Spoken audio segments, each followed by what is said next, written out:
And good afternoon, everybody, and welcome to the ballpark. I'm with first-year head coach Colton Flax, 2013 graduate. That's right. 10-year reunion coming up. First-year head coach. How's it feel? It feels good. Looking forward to the season. I've been a part of the program now for 4 years, but again, I went here in high school and have been in Hazel my whole life, so definitely looking forward to contribute and give back to the program, and it's definitely looking forward to this year. So you've had some guys been working out since about March the 1st? Was that the first day of practice? February. February. I think it was like February 27th. It was pretty early on that we had tryouts. Luckily, we actually had pretty decent weather the first week of tryouts, so we were able to get outside and kind of have 2 days. But the weather's been kind of iffy since then. We're hoping that the light's at the end of the tunnel, we can stay with the warmer trend. That's the weather in Kansas. You got to live with it and roll with it, right? That's right. Hey, your kids are coming off a 13-9 season. Pretty good season last year. How do you think you can improve on that? Yeah, last year was a good season for us, especially coming off the year prior to that. A lot of these kids, last year was their first year of varsity baseball. And we returned a lot of kids from last year's team. Our schedule is tougher this year than last year, but that's just going to get us prepared for regional time. But we're just looking on to bounce off last season, how we have some experience coming back, and some of them returning guys. And we also have some young talent this year to contribute along with that. So we're hoping to put everything together and compete and hoping for a better record. But just, records doesn't mean the most to us. We're just hoping to get, put ourselves in a chance to win a regional championship. Okay, well, your team hit 238 collectively last year. How does that stack up? I mean, is that something, we're looking around 260 is what we're looking for?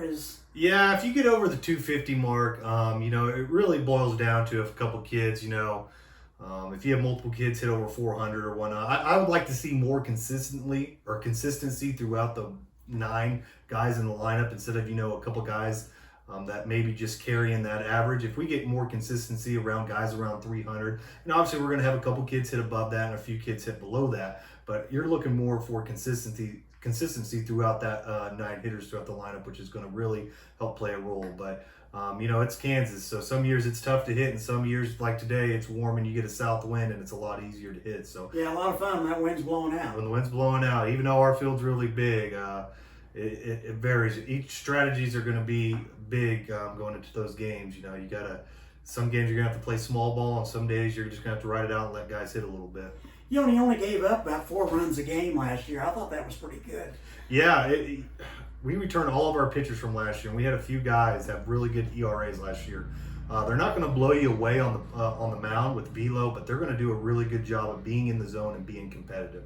And that's all I want, our guys to be in the zone and throwing strikes and giving our defense a chance. And that'll lead our way to the offensive side of the ball too. So you're a firm believer in strike one. Strike, most important pitch in baseball. It's not fastball, it's not curveball. Strike one is the most important pitch in baseball. That's right. You've got about 7 or 8 guys returning. That's going to be important down the line, don't you think? It's definitely important that those guys are returning. I keep preaching to these guys, everyone's got to buy in and everyone has to know their role. As I said earlier, we do have some younger talent with this team as well. So we do have an older group, but some of the younger talent is here. And guys are going to have to know their role and have to be good teammates and fit in. And when their time is called, they're going to have to step up to the plate. That's important to know your role. And it's not about how much, it's what you have to do at the time. So, you got a guy like Harley Buller. Yeah. He lit it up last year, hit 417, drove in 17 or 18 runs. What's the secret to that guy? Harley's just an athlete. That's the easy answer to that. He's an all-around athlete, and at the plate he just competes. He's going to be our leadoff hitter, and I expect him to be our leadoff hitter throughout the whole season. And last year he had a great season, and he sees the ball well at the plate. He knows how to work a count, but he knows to be aggressive when he needs to be. So it's going to be hard to repeat that. Obviously, 417, it's not an easy trademark, but we're wanting to have, hopefully he can have another really quality good season for us, and we expect Harley to do that for us. On the mound, you had Jacob Vogelmore and Aiden Wiseman last year. They absolutely lit it up. They combined for 12 of the wins, 1.65 ERA, both of them. That's absolutely unheard of. Anything these guys can do to improve? What are your expectations? Both those guys, we're looking for them to be the leaders on the mound. Game one, I'm hoping Aiden Wiseman is our game one starter, but on the mound. But Volgamore, he could easily be that guy as well. Again, they both just compete on the mound. They know how to fill up the zone. They're not going to overpower you with how they pitch, but they know how to pitch. There's a difference between a thrower and a pitcher. And they have, 2 or 3 pitches that they can throw at any time in the count, and they know how to work batters that they're facing against. So it's all about confidence, and it's all about competing on the mound, and those two guys right there doing a fantastic job for us. Are any of those guys talented enough that can start with soft stuff early and have success? Yeah, I think so. Again, it's first pitch strike is the most important thing. If we're facing a really aggressive team, you're going to have to be able to mix it up and maybe not throw first pitch fastball to them, especially on a day where it's a better day to hit than it is to pitch. I think those guys, they'll be able to mix it up and kind of face, depending on which team we face, they'll be able to have a different repertoire of what they're going to be able to throw at them. You talked about the guys that had good JV seasons last year, and they're coming up. What are some of the things that you do on your staff to help those guys be successful? Yeah, the big thing is when they come in is we try to install confidence with those guys, and the number one thing is from day one of tryouts is compete. It's hard for somebody that comes up from a JV if you return 7 or 8 varsity guys. It's kind of a long way looking in where you might think you might not have a chance, but since day one I've been preaching everyone is going to have their fair chance to come out during practice. Like today we're going to have an inter squad out here and we're going to scrimmage a little bit. And I just want those guys to come in and compete and contribute and just take it day by day. And they're going to get their chance at some point to step up, and hopefully they capitalize on that opportunity, but those chances will come. We've talked about the outfield, we've talked about the pitching staff. Can you talk to us a little bit around the diamond?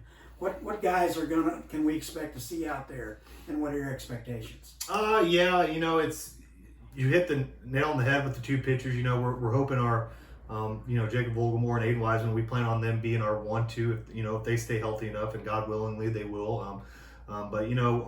We have another couple of pitchers with Sam Johnson and Aiden Tackett that are seniors that know how to compete just as well, and they're going to fill it up.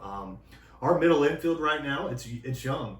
Right now, probably starting off, we're going to have Camden Statler. He's a sophomore. He'll be our starting shortstop to start the season. And then Camden Schroeder is also sophomore. He'll probably start second base. But again, I just want consistency out of guys. And we have seniors that also play middle infield, and they're going to have those opportunities too to get out there if those guys are struggling. Obviously, Jacob Volgamore, he's a great 2-way guy, utility. He was an all-league utility guy for us last year. He's going to play either first base or third base for us when he's not pitching. It's great having Ian Davis back. Ian Davis, I tell him every day to the yard, his job is to hit. He was a second-team all-league DH guy for us last year. I expect him, he'll find the field every now and then, but I want him showing up to the yard every day with confidence at the plate and hitting. And obviously you have Harley Bowler out there in the outfield that led the way hitting last year, and we just expect Harley to do Harley things and just compete and kind of be the guy to get us going in the games early on. So he covers a lot of ground out there. He's going to have to. Well, you play at our yard, you're going to have to be able to run a little bit and play some outfield. Pretty much a driver 7-iron to center field. Yeah, it's called the dead zone out there. We call it the dead zone out there for a reason. It's a graveyard. We call this ballpark the graveyard. So, in spending time with you this summer and watching you coach all summer, I know the answer to this question, but our viewers don't. What can we expect to see from a Colton Flax on the base running, on the bases? I'm going to be aggressive with the guys, and we've been working on it since day one. I want my guys. Because that is one of our strengths this year. We don't have a lot of power at the plate, and when we play at this yard, we can't expect to be a long ball hitting team or a gap hitting team. We're going to have to play some small ball, but most importantly, we have guys that can run, and I want them to be aggressive on the base pass. So I want them trying to steal bases early on in the game, and then no situational stuff too, where it's okay to get be aggressive. And if you get thrown out early, we'll back off a little bit. And but yeah, it's again, we're going to be a pretty aggressive team on the base pass. So starting to runners, you feel like you're going to put some pressure on the defense a little bit. I'm a big guy, especially at this level of baseball. You have to be able to put pressure on the defense, whether that's bunting or running. The pressure is going to have to be on the defense whenever we're playing them. Well, you know, you talk to your guys a lot, and I've heard you talk to our guys in the summer about taking it one game at a time, okay? But in your mind, what keeps you up at night? What are some of the teams that in this league that keep you up at night? Yeah, you know, I try to not look at it as we're playing for a league championship. If we were to win a league championship, that would be amazing. That would be great. Our league is obviously, I think, one of the toughest. I think it is the toughest in the Wichita area. When you got both Mays South, and then obviously Derby mixed in there. Everyone competes. Even Newton and Hutch are going to be able to compete on a day-to-day basis. So most games you're going to have a doubleheader.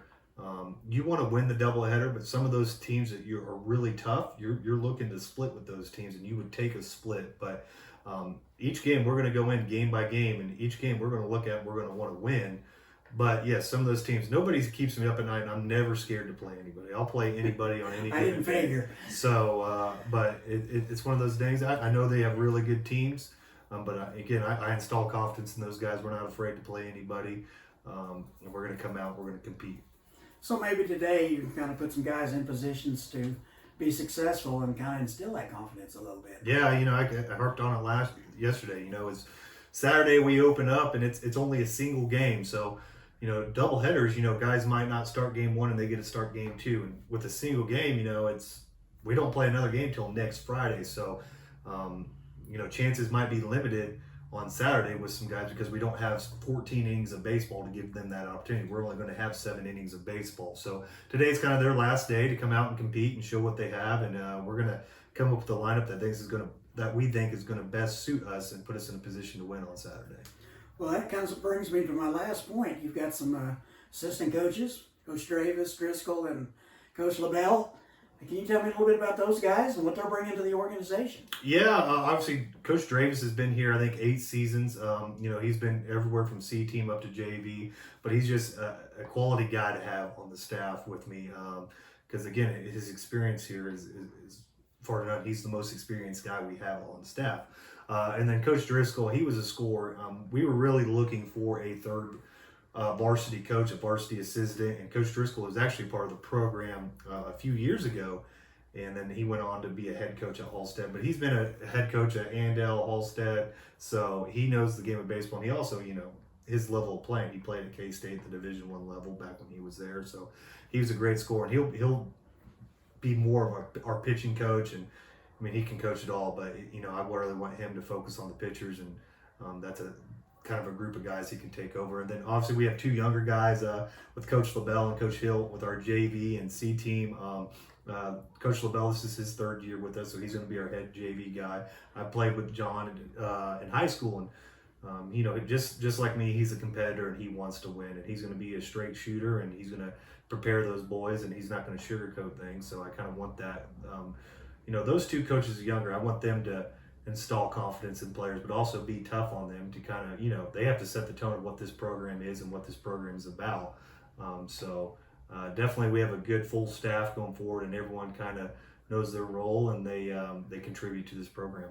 Well, it sounds like you have things dialed in. Any thoughts for the fans before we go and kick this thing off on Saturday? I'm just ready to play baseball. The first few weeks are always the hardest because you have all your fundraising stuff and everything to do as a high school coach. So I'm a big guy. I just want to be out here and coach, and I just want to compete. So it's nice to be able to start the season off, and hopefully we're going to be competitive, and I think we will be, and we have a chance to be really good this year. So. And you've got some time tonight. You got some good weather. You can get a lot of reps in, get some guys some innings. Yeah, we're going to go get after it today and the next 2 days before we play. So we'll be ready Saturday. Well, Coach, we appreciate your time today, and we wish you the best of luck this season. Don't forget, all the home games will be on the YouTube channel, Channel 060. We'll bring them to you. And we'd like to thank our sponsors, the Campus High School Athletic Booster Club, and hookbats.com. And we'll see you at the ballpark on Saturday. Thanks, Coach. I appreciate you having me.